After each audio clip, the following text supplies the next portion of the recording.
How are we doing there, boys and girls? Manthieus here and welcome back to another video. So today I wanted to talk about a cool little feature that we have as scribes to be able to share our knowledge with other crafters out there.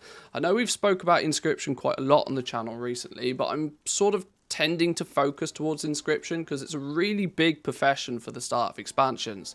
We already know that Dark Moon cards just explode at the beginning of every expansion, but it's also true to say that not everybody wants to get involved with that. It's quite a high risk, high reward strategy going for Dark Moon cards.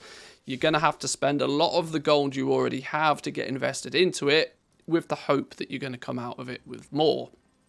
If you don't particularly want to go in that direction though, Inscription is also going to be super powerful come Dragonflight, like I said, because we get to sell our expertise to others in terms of selling them knowledge for their professions. What am I talking about? Well, I'm talking about these little things. Where have they gone? Draconic treaties. These are a cool little implementation to the game. They were added a while ago, quite early on in the beta. In fact, we found these, but they've done some tweaks and some changes to them quite recently, so I thought it's about time to talk about them a little bit today. They're quite simple in their nature. They only give you one knowledge point at the moment. I don't know if Blizzard's going to adjust it. It does feel like quite a large cost, and there's quite a lot of restrictions on this just for one knowledge. I think 3 would be better, but we'll see how they end up. But it's a little book that you learn, and scribes make all of them. One thing you will notice is that they use artisan's metal to craft. This is going to be the limiting factor from people just being able to craft them in an unlimited quantity. Artisan's metal is going to be that limited resource that crafters are going to love and hate at the same time. It will be something that crafters are always going to need more of. Artisan's metal, you gain it from the first time that you craft things, and every time you gain a knowledge point, you gain 5 artisan's metal to go with it. Later on, towards the launch of Dragonflight, a little bit more so, I'll do a dedicated video on exactly how you can go about getting as much artisan's metal as possible. There is a couple of cool little loopholes you can jump through in the game to try and get access to more of these in a more efficient fashion, but we'll talk about that in the future. Let's talk about these draconic treaties then. How do you get them? Where do they come from? This isn't a trainer learnt recipe. You are going to have to spec into it to get access to them. It's in the archiving tree. The archiving tree is also the tree you're going to be focusing on if you're going the Dark Moon route, but we take a slight detour. You put some points in archiving until you get the ability to unlock shared knowledge. You put some points in shared knowledge, and then you unlock the draconic treaties.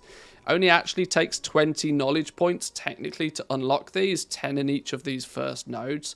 And once you have access to them, there's a cool little discovery system to unlock the ones for other professions. You learn the Inscription one through the spec tree. And if you read here, you'll see it says, crafting this may inspire you with the knowledge of another profession's draconic treaties.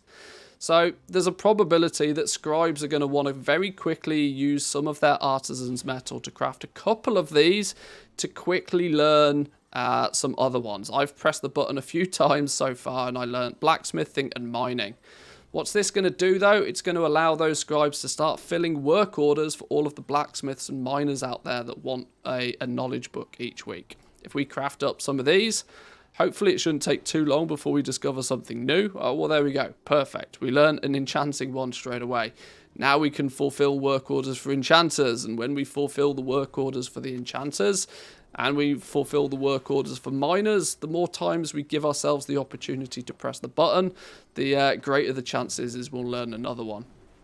Now, of course, over time, you'll probably slowly get access to all of these, and it'll be a nice little way for people to make a little bit of gold on the sides, as well as just, without needing to be too deep in the competitive side of Inscription, which will likely be the Dark Moon card game.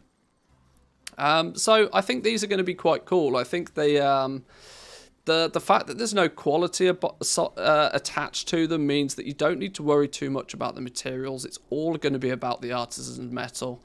And what I would really say at this point is that I'm talking quite hypothetically, purely because we still haven't seen the work order system.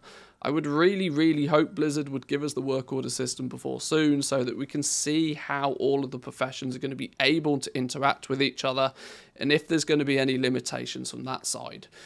For the purpose of these, you're going to want to fill as many work orders as you can to unlock all of them slowly but surely.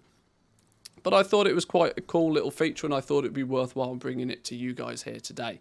So if you like these sort of shorter form videos focused in on the builds, please remember to give the video a like. Consider subscribing if you're new around here. We seem to have had a bit of an influx of new viewers recently, so welcome in if you are new.